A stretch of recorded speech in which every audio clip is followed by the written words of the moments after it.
آقا حجت الاسلام تقی بہلول، شاید آپ نے ان کا نام سنا ہو. آقا تقی بہلول مجتہد تھے اور اکثر جو ہے وہ پاکستان بھی آ جایا کرتے تھے.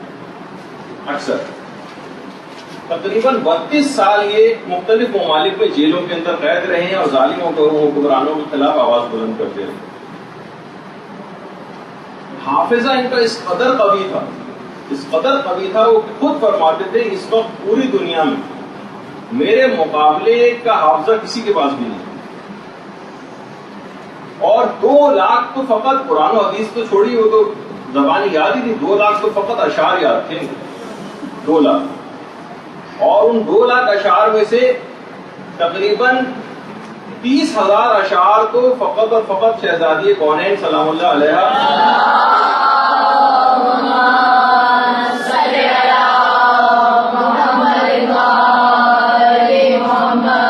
کچھ ہی عرصے پہلے آقا تقی بہلول کا انتقال ہوا ہے. ان کو بہلول ثانی کہا جاتا ہے.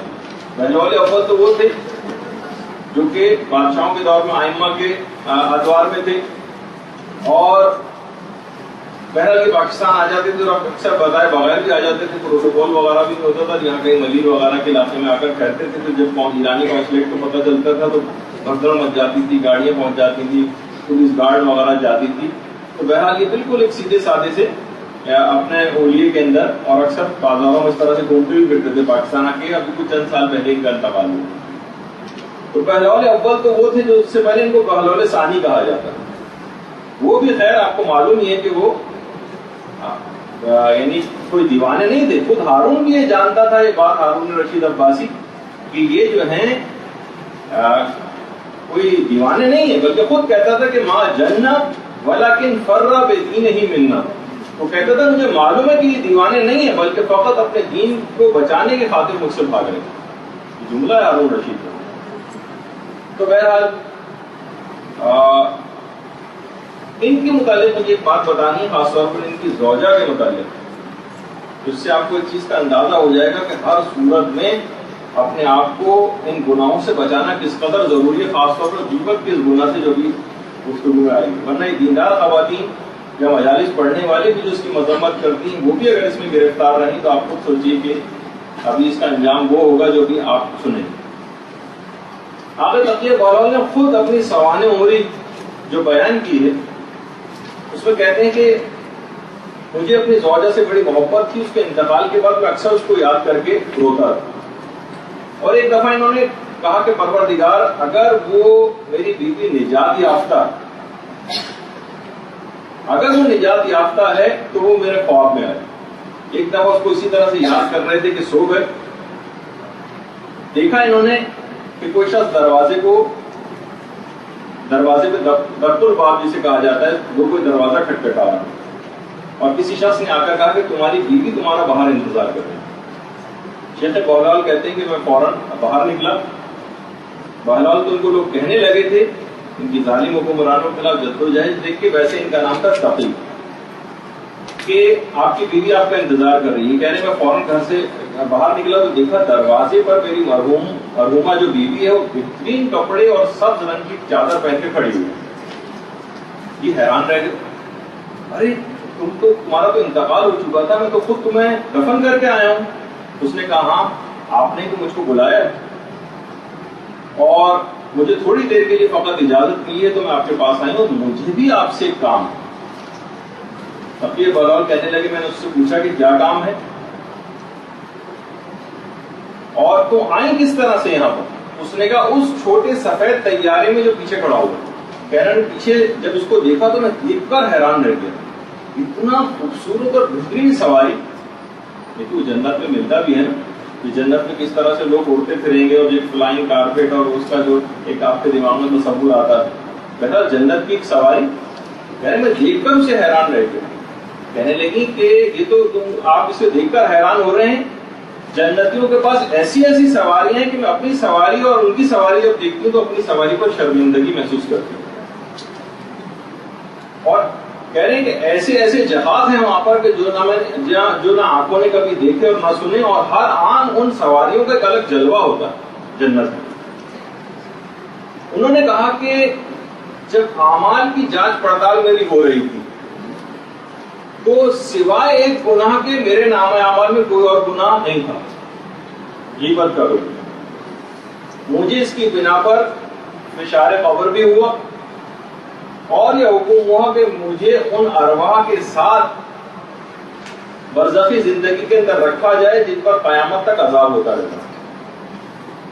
لیکن اچانک سے جب یہ سزا سنائی گئی تو اچانک ہی ایک آواز آئی، کیونکہ اس خاتون نے بہت زیادہ مصیبتیں برداشت کی ہیں دنیا میں، لیکن مصیبتیں برداشت کرنے کا ایک فائدہ ہے، جو ہم یہاں پہ خدا سے شکایتیں کرتے رہتے ہیں، اس کا فائدہ ہے کہ وہاں کس طرح سے مصیبتوں کی بنا پر عذاب برطرف ہوتا ہے، کیونکہ اس نے بہت مصیبتیں برداشت کی ہیں۔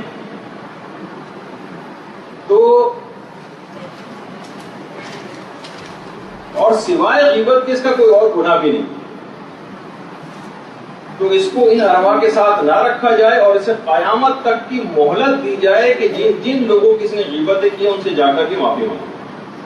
قیامت تک کا اس کے پاس ٹائم ہے، اگر ان لوگوں کو راضی کر لے گی تو ٹھیک ہے، ورنہ قیامت میں ایک بڑے مقدمے کے اندر اس عورت کو پھنسنا ہوگا۔ ایک آواز آئی، وہ خود بتا رہی۔ تو انہوں نے کہا کہ مجھے آپ سے یہ درخواست کرنی تھی، آپ بھی مجھ سے ملنے کی خواہش رکھتے تھے، لیکن مجھے آپ سے درخواست کرنی کی جس علاقے سے میں آئی تھی وہاں میری عادت تھی کہ میں عورتوں کے ساتھ بیٹھ کر بہت زیادہ غیبتیں کرتی بھی تھی اور سنتی بھی تھی، تو آپ وہاں جا کر کسی طریقے سے بھی پیغام پہنچائیں کہ لوگ وہاں جن کی میں نے غیبتیں کی اس علاقے میں سب لوگوں میں اعلان کروا دیں کہ وہ مجھے معاف کریں۔ اور اس کے بعد اس نے کہا کہ اب مجھے واپس جانا۔ اچھا، اب میں زیادہ دیر نہیں ٹھہر سکتی یہاں پر، اور آپ مجھے اپنی دعاؤں میں فراموش بھی نہ کیجیے گا۔ آیت اللہ تقیہ بہلول نے کہا کہ تم کچھ دیر اور ٹھہر جاؤ نا۔ اس نے کہا نہیں، جنت میں یا وہ جو برزخی زندگی جہاں سے آئی تھی وہاں نماز جماعت کا وقت ہو گیا، نماز جماعت کا وقت ہو گیا۔ یہ بڑے حیران ہوئے کہ نماز جماعت کا وقت، کون نماز جماعت وہاں پہ پڑھاتا ہے؟ انہوں نے کہا ہم عورتوں کو فقط ایک آواز آتی جس سے ہم قیام، رکوع، سجدہ وغیرہ کرتے ہیں، ہمارے سامنے کوئی نہیں ہوتا، بس ہم اس آواز کی اقتداء اور پیروی کرتے ہیں۔ تو انہوں نے کہا کہ کیا اچھا جنت میں اس طرح سے نمازیں بھی پڑھی جاتی ہیں؟ کہاں واجب تو نہیں ہے وہ نمازیں، لیکن ہر شخص اپنے شوق اور خوشی سے پڑھتا۔ آقا تقیہ بہلول نے پوچھا کتنے وقت کی نماز وہاں پہ پڑھی جاتی ہے؟ انہوں نے کہا 5 وقت نماز پڑھی جاتی ہے۔ کہا لیکن ہم تو اس دنیا کے اندر 3 اوقات کے اندر 5 یعنی اوقات تو 5 ہیں لیکن 3 سمجھے جو مخصوص اوقات ہے اس میں نماز پڑھ لیتے ہیں۔ اس نے کہا یہ پروردگار کی طرف سے آپ لوگوں پر اس دنیاوی زندگی میں لطف و کرم۔ آقا تقیہ بہلول نے کہا کہ اس طرح تو اگر وہاں پر 5 اوقات میں نمازیں ہوتی تو اس طرح جو ہمارے مخالف فرقے کے لوگ ہیں وہ صحیح ہوئے۔